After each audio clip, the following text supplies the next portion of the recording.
Francis of the Filth, Chapter 2. All children except one grow up, and all children except one are born of woman. In the spring of 1945, a fetus-like infant was retrieved from an open-air sewer beneath a public toilet in a slum in the Lorong village of Jakarta. He was named Franciscus, meaning freed from filth, and from the first moment of his existence, and in spite of his squalid genesis, he demonstrated an unparalleled genius. At first there was a moment of crying, then cooing, very shortly followed by clear linguistic utterances. By the time the authorities arrived some hours later, he was writing quadratic equations on the wall with his own excrement. Excrement on walls was nothing new to the locals, and explaining them in Aramaic to the crowd which had gathered. For the next 2 weeks, he was taken in by a family of 28 running a local temple. They lived over a fetid brown creek with the smell of a pig farm, and there he was fed and clothed and loved. Because of his brilliant mind and progressive knowledge, he was quickly treated as a god in the village, and people would line up to pet his head in the hope of having knowledge imparted to them. He thrived in the grime of his environment, growing rapidly in stature and intellect, and soon had the appearance of a toddler while engineering sanitation, transport systems, and birth control for the whole community. This way, he no longer needed to circumcise the women. Word spread quickly about Franciscus, and soon the Indonesian military were on where his doorstep would be if the temple had had a doorstep. There had been much wailing and moaning as the young prodigy was ripped from their arms, and a torrent of semi-naked bodies followed along the vehicles as they departed, banging on the windows and doors and begging them to return him to them. Their hopes were never realized. They were gunned down, all of them, the Temple family, their neighbors, and all who had come out to protest, their bodies piled as high as horses' shoulders for as far as the eye could see. "Salang Kalamangkang," a soldier yelled at the families. This was not Indonesian. He had a speech impediment. Franciscus was taken to a top-secret facility deep in the mountains where, after a brief period of quarantine, so-called experts, though they had never seen anything of Franciscus like before, began to feed his voracious curiosity, intellect, and abilities. They were in awe. They began with little golden books and tic-tac-toe, but were before long working on James Joyce and global thermonuclear warfare. Apart from the odd foray into hentai and erotic art, Franciscus adhered strictly to academic and ethical pursuits. Scientists from all over the world began to hear rumors of this prodigy and would try to arrange secretive visits to Franciscus's cell. There, the lucky few would marvel over the possibilities he brought into the world. Was he a god, they wondered? A mutation? Should he be encouraged or stopped? Their audience with Franciscus was inevitably inspiring and humbling, and was often coupled with an intoxicating agenda.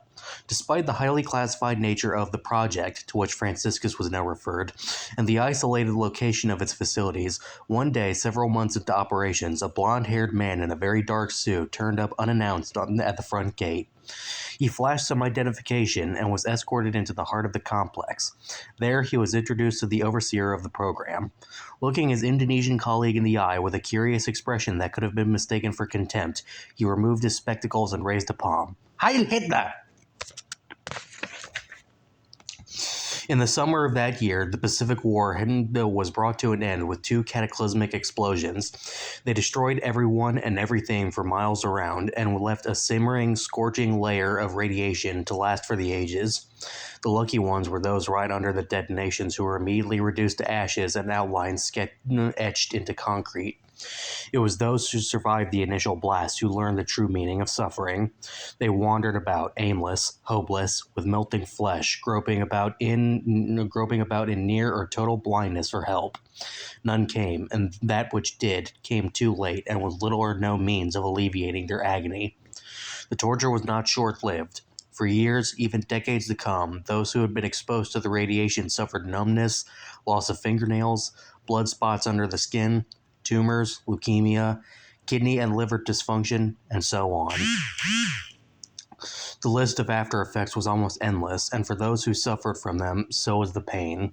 Such widespread and severe affliction hastened the surrender of the Japanese forces, and with the capitulation of the other Axis powers earlier in the year, the ceasing of worldwide hostilities was now complete.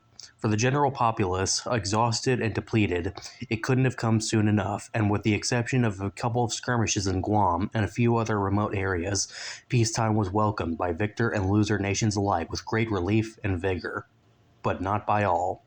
Not everyone was pleased with either the outcome of the war or the means by which it had been achieved.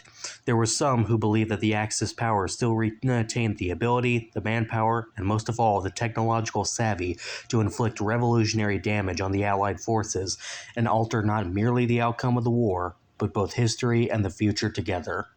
Suncorp was one such organization. A secretive, privately owned Japanese company based in Okinawa, it was bitterly opposed to the Japanese surrender and continued to work unabated in technological, ideological, and biological warfare.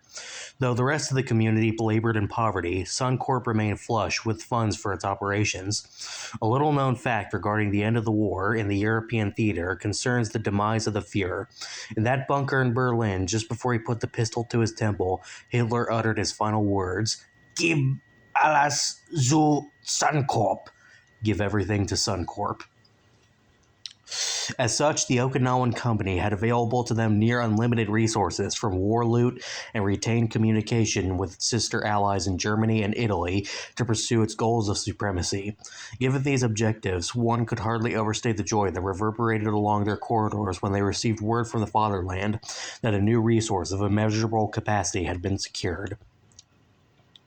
And so it was that Franciscus was removed from Indonesia at a very young age and transported to Okinawa, where he was to spend the remainder of his adolescent years.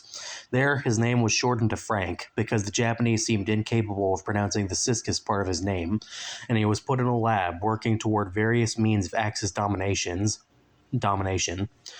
This enigma of a young man grew to about 180 centimeters tall and developed a well-defined body thanks to chasing monkeys and boars around the lab whenever they escaped, which was often. He would wrestle them to the ground or knock them out, sometimes with the aid of a porcelain sink, a trick he had learned from a Slav. He had a shock of thick black hair which gave him an aura of tremendous virility. He wore silver wire-rimmed glasses upon a nose that had more than once identified him as having Jewish ancestry, an association he vehemently denied. And he always wore the same blue shirt. It had never been washed. Frank's secluded upbringing gave him a peculiar perspective on the world. He tended to see people and events in extremes. He divided folk into creators and consumers, leaders and followers, thinkers and dumbasses, and bullies and their prey. No one really sat in between any of these paradigms. People were either one or the other, and once they were one, it was virtually impossible to change to the other. Frank saw himself as the consummate creator, leader, thinker, bully in almost any environment he found himself in. And then there was his voice. Much has been hypothesized about the raspiness of Frank's voice and why it came to be so. Some have assumed it to be a purely genetic anomaly. Others are certain it is the result of a bacterial infection caught on from any number of the animals he was experimenting on. On occasions, Frank told people that it was from swallowing thumbtacks after losing a bet in a drunken stupor. But the truth of the matter is that for a short stint in Frank's formative years, he took to singing Christian heavy metal, a phase he quickly grew out of to the relief of everyone in the lab and in the local area. But the constant shrieking and growling took its toll on Frank's virgin vocal cords, and alas, they never fully recovered. Young Frank had interests and ideals that extended way beyond the walls of the lab. He was fascinated with midgets and aliens and black people in Paris. He found unusual dialects from the Congo, Peru, and the bowels of Southeast Asia to be of particular interest. Rap and opera filled his musical library. And he developed a particular distaste for non-Japanese who attempted to infiltrate Japanese society, professing a knowledge of the culture whilst demonstrating a profound ignorance of it. There were many artisans and thinkers, musicians and poets who inspired him, but none more so than Schrödinger and some guy named Mozart, who down the line would become the ancestor of Fred Durst. Biologically speaking, Frank himself was, it turned out, an even more mysterious figure than his filthy origins would suggest. Though dredged up from an Indonesian sewer, DNA testing revealed that he was primarily of Japanese and German extraction. This explains some inherent traits in Frank, like his insatiable appetite for takoyaki, sudden bowing, and a penchant for Reijo Taizo early in the morning.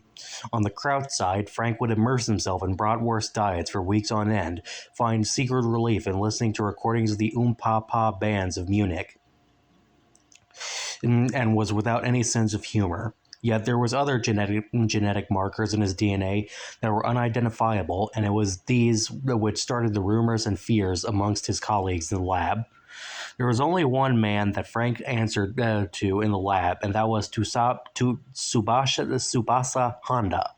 Honda was a graduate from Tokyo University who excelled in bioengineering. He originally joined the Imperial Army because, nurturing the psychopath within, he wanted to create bioweapons to see what happens with them. A quietly spoken man, he was once well built, yet now rather rotund as he approached middle age. He almost became a professional basketball player before the war, primarily because smashing things with a bat was marvelous release for someone who is otherwise extremely reserved. Yet he quit baseball at the last minute because he didn't want to give in to a dirty American tradition. When the war came to its fireball end, Honda was offered a job at Suncorp, a position he received with enthusiasm and gratitude, as philosophically it involved continuing service to the Emperor, and in practical terms, it involved destroying things. His relationship to Frank was simple.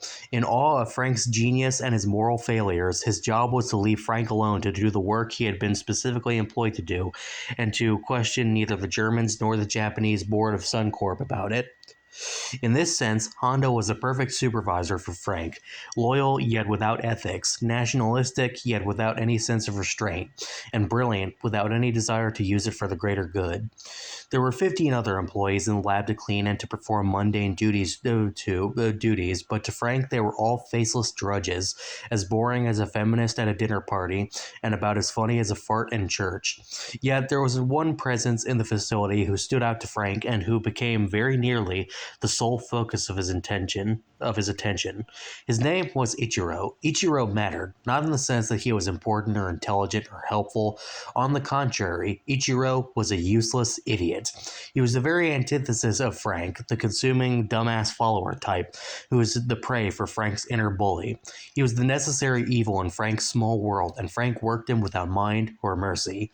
A little contemptuous man with a basketball head and rotund glasses, he looked like some kind of bootleg Japanese Harry Potter doll you would win at a second-rate carnival. He had "kick me" written all over his fat, poxy face. Simply put, he looked fucking retarded. Ichiro was Frank's whipping boy, his dog, his right-hand wiper. In almost every sense of the word, Ichiro was Frank's bitch. This explains why Frank never referred to him by the name his mother gave him at his sorry birth, but called him, without exception, Bitchero. Whenever Frank needed something, needed someone to mop up spillage, he called for Bitchero. Whenever Frank wanted someone to pick up the pieces of a rat, he would bellow for Bitchero. If he needed a bottle to piss in, Bitchero would hold it at the ready. "Bitchero, hand me the generator! Bitchero, pick up that spleen! Bitchero, stick that knife into that toaster!" With every command, Bichiro would bow and scrape and respond with, "My name is Bichiro." And whenever Frank defecated, he would watch as his turd was flushed away and say, "Goodbye, Bichiro." The laboratory itself was like no other. A perfectly square gray building, it looked like a run-down Japanese public school. There was nothing in its design to please or inspire, save for a few palm trees which grew on the boundaries of the property. Rising up behind it was a mountain covered in Jurassic vegetation and still unclassified fauna. It teemed with monkeys, boar, and habu snakes, yet most of its natural resources remain undiscovered. The building contained 3 floors, with the top floor at treetop height. Vines and other vegetation ran along the outside wall of the lab, weaving in and out of the windows and ventilation systems which no longer worked. The sultry air was a perfect incubator for all of this foliage and a common source of fatigue amongst the employees on any given afternoon. The top floor was all Frank's, and he was given unfettered access to complete his tasks. It contained line after line of computers and various other equipment, most of which no one, other than Frank, knew how to operate. But Frank, with an intellect that itself was fast approaching singularity, ran them all with ease and with distinction.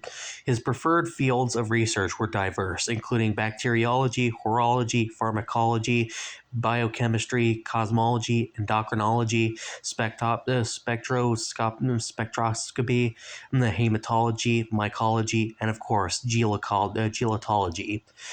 But if there was a pet area of research and design that meant more to Frank than any other, it was radiobiology, that is, the study of the action of ionizing radiation on living things. As such, the lab was strewn with cages containing, or which contained, animals of all sizes and kinds. Primates, birds, reptiles, amphibians, insects were all loved equally for their willingness to serve a greater good. Presently, a small newt sat gingerly in the corner of a clear container, occasionally looking up at Frank as its god and scratching its chest. And then there were the rats. Frank hated rats with a passion and found great pleasure in reserving his most terrifying experiments for them. Some moved about in their confinement with knowing concern, and others were no longer able to, and some were no more than organs or appendages on a table. On more than one occasion, Frank would tie a rat to 3 or 4 pigeons, then release them to the skies. The pigeons would fly off in different directions, tugging the rat back and forth in midair. The rat would be writhing and screaming. The birds would be scared to death of the noise the rat was making, and fly even harder, which made the rat's screams to reach fever pitch, and so the circus would go on till it came to its grisly demise. Frank would just shrug and chuckle. These episodes marked a beginning. Indeed, the socially repressive lab life began to take its toll on Frank. He would drink copious amounts of beer and then abuse the animals in the lab for which he claimed was a node. He would disappear for hours on end in the evenings to go to dogfights, cockfights, bullfights, and midget boxing. He would drunkenly harass the hookers in the red light district, yelling, "I got Molly, I got white," and gang free my N-word goo-wop, while being dragged away by the police or the off-base U.S. military. In short, while Frank was a genius and a biological phenomena, his environment was making him filthy. Yet the greater change was from within. Frank had been pouring his heart and soul into radiobiology, and all the while, unwittingly, he poured radiobiology into his genetic vulnerabilities. The interaction of radiation on the unknown genetic markers of Frank's DNA brought about changes which Frank could never have imagined. Dark changes, menacing changes, changes that reached far further than Frank could ever have imagined. At first it was just aches and pains, but then his urine turned orange and he began to have hallucinations, sometimes happy, sometimes terrible, always weird. Aware of these changes, Frank decided to secretly test himself, certain he now had some form or forms of cancer. It was not without fear, then, that he laid the syringe on the table, sterilized his arm with a swab of alcohol, and slapped his skin to bring up the veins. On finding the best one, he slipped the needle in and watched the red essence fill the test tube. He filled a second just in case. Before the blood on his arm had dried, he had the sample mixed with testing solutions and placed under a microscope. There, to his horror, he watched nucleic acids behave in a way that he had never seen before. They were wriggling before completely splitting down the middle, a process which appeared to be repeating ad infinitum. Their discovery made cancer look like the common cold. With cancer, the cells multiply uncontrollably. With Frank, his chromosomes were now multiplying uncontrollably. He was, in effect, becoming an entirely new species. He continued to look into the eyepiece, wondering, hoping that this was another hallucination. He called his little rodent friend over to confirm the findings. "Pietro, get over here!" He was in front of Frank immediately. "Look into this microscope and tell me what you see." "My name is Pietro." "Well, what do you see? Don't hold back. Tell me everything." The simpleton began to sweat and looked decidedly nervous. "My name is Bichiro." "So, you see it too?" Frank asked. "You see the chromosomes multiplying?" Bichiro could no longer control his bladder. "My name is Bichiro! My name is Bichiro!" Frank turned away in distress for a moment, then looked back to his underling and held out a stern finger. "No one hears about this, Bichiro. You got that? No one is to know. My name is Bichiro. If anyone at all, gets wind of this, I will stew you up and serve you with fries while you're still breathing. My name is Bichiro. Now what are you still doing here? Piss off!" The weasel scampered off with one last "My name is Bichiro." Frank diligently took samples every morning and evening and kept daily notes on the progress of his condition. What he failed to do, however, primarily because he just didn't care, was test Bichiro, who had been regularly exposed to the uranium.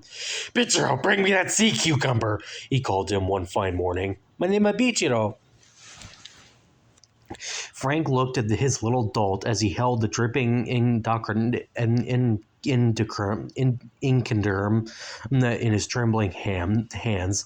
Bichiro looked different this morning. He had an aura of greater patheticness, greater nervousness, as though he was expecting to be beaten far greater than he had ever been beaten before. Frank enjoyed this enormously. "My name is "What?" said Frank. "Spit it out, boy." "My name is What in the name of scat is wrong with you? My name is..." And before he could get any more out, his head jerked back in such a violent manner the crack in its neck could be heard down onto the second floor. With a sound like the branch of a tree breaking, his jaw and mouth ripped open with such incredible force that the crown of his head began to split open. There was momentary silent resistance before Bichiro's entire body, from his head down to the base of his torso, ripped in two, and a new naked and slimy Bichiro emerged, slithering out of what was now a crumpled carcass lying on the floor. Said Frank. "Cool." He then turned to continue on his own testing. "My name is Bichiro," said this new Bichiro, identical to the previous one, though still covered in a thick slime. "Yeah, I know," said Frank. "Now piss off." This metamorphosis was not a singular event. In fact, Bichiro fast fell into a natural routine of excruciating death and slimy rebirth once a week or so, and Frank, more amused than concerned in any way at all, would take fastidious notes each time it happened. The concern remained more for himself. He knew that he and Bichiro were changing. The only difference was that no one cared about Bichiro. And as soon as Bichiro had completed a metamorphosis, Frank would tell him to hurry and clean up the mess he had made on the floor and to incinerate the putrid carcass that he had always left behind.